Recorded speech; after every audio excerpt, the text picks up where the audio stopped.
2,31,000 ప్రభుత్వ ఉద్యోగాలు రాష్ట్రం ఏర్పడినప్పటి నుంచి మీ బిడ్డ అధికారంలో వచ్చేదాకా కూడా రాష్ట్రంలో ఉన్న ఉద్యోగాలు మొత్తం 4 లక్షలుంటే మీ బిడ్డ అధికారంలోకి వచ్చిన తర్వాత ఈ 59 నెలల్లో ఇచ్చింది ఏకంగా మరో 2,31,000 ఉద్యోగాలు మీ బిడ్డ ఇచ్చాడు ఈ 59 నెలల కాలంలో.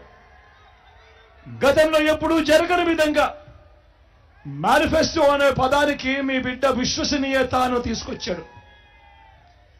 ఇంతకు ముందంతా మేనిఫెస్టో ఇచ్చేవాళ్ళు ఎన్నికలప్పుడు రంగురంగుల కాగితాలతో అబద్ధాలకు రెక్కలు కట్టి రంగురంగుల కాగితాలతో మేనిఫెస్టో ఇచ్చేవాళ్ళు. ఎన్నికల్లో ప్రజలు మనకు ఓటు వేసిన తర్వాత ఆ మేనిఫెస్టోను చెత్తబుట్టలో వేసేవాళ్ళు.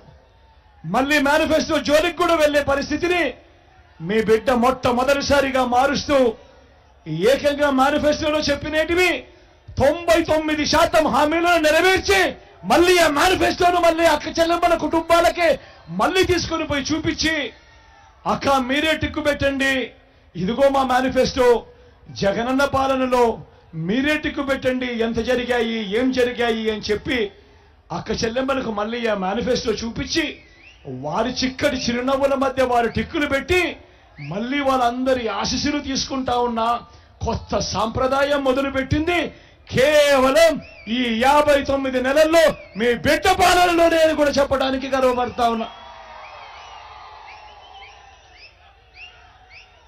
మరి గతంలో ఎప్పుడు జరగని విధంగా ఇలాంటి మార్పులన్నీ కూడా ఈరోజు మన ప్రభుత్వ హయాంలో ఈరోజు కనిపిస్తా ఉంటే ఈ పెద్ద మనిషి చంద్రబాబు నాయుడు గారు ఒకసారి ఆలోచన చేయమని అడుగుతా ఉన్నా. మీ బిడ్డ గడగడ అని చెప్పుకుంటూ పోతే మీ బిడ్డ చదువుతూ ఉన్న పేర్లను చూసి ప్రతిరోజు ప్రతి మీటింగ్లోనూ మీ బిడ్డ చదువుతా ఉన్న ఆ పేర్లను ప్రతి పేదవాడు కూడా, ఏ పేదవాడైనా కూడా జగన్ పేరు గుర్తుకు వస్తానే లేదా ఈ స్కీముల పేరు చెబుతానే వెంటనే జగన్ పేరు గుర్తుకొస్తుంది. కానీ అదే 14 సంవత్సరాలు ముఖ్యమంత్రిగా చేసిన వ్యక్తి చంద్రబాబు 3 సార్లు సీఎంగా చేశారు అని చెప్పుకుంటాడు. మరి ఇలాంటి వ్యక్తి ఈ చంద్రబాబు పేరు చెబితే ఏ పేరుకైనా కూడా కనీసం ఆయన చేసిన ఒక్కటంటే ఒక్క మంచైనా గుర్తుకు వస్తుందా అని అడుగుతా ఉన్నాడు మీ బిడ్డ. 2 చేతులు పైకెత్తారు.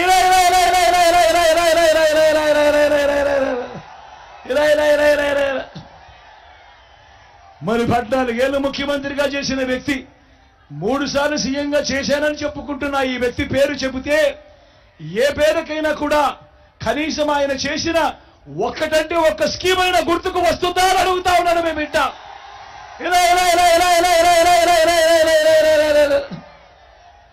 మరి 14 ఏళ్ళు ముఖ్యమంత్రిగా చేసిన తర్వాత ఏ పేదకు ఆయన చేసిన ఏ మంచి గుర్తుకు రావడం లేదు అనంటే, ఏ పేదకు ఆయన చేసిన ఏ స్కీము గుర్తుకు రావడం లేదు అనంటే ఆయనకు ఇక చెప్పుకునేదానికి ఏమీ లేదు. జగన్ పేరు చెబితే ఇన్ని స్కీములు గుర్తుకొస్తాయి ప్రతి పేదవాడికి, ప్రతి అక్క చెల్లెమ్మకు, ప్రతి అవ్వ తాతకు, ప్రతి రైతన్నకు, ప్రతి పిల్లాడికి గుర్తుకొస్తాయి. అదే చంద్రబాబు పేరు చెబితే ఏ ఒక్కటి కూడా గుర్తు రాని పరిస్థితి ఉంది. కాబట్టి చంద్రబాబు నాయుడు ఏమంటా ఉన్నాడు? చంద్రబాబు నాయుడు జగన్ హయాంలో అభివృద్ధి లేదు అని అంటా ఉన్నాడు. నేను అడుగుతా ఉన్నా, ఒకసారి చెప్తామా చంద్రబాబుకు ఆయన తోక పత్రికలకు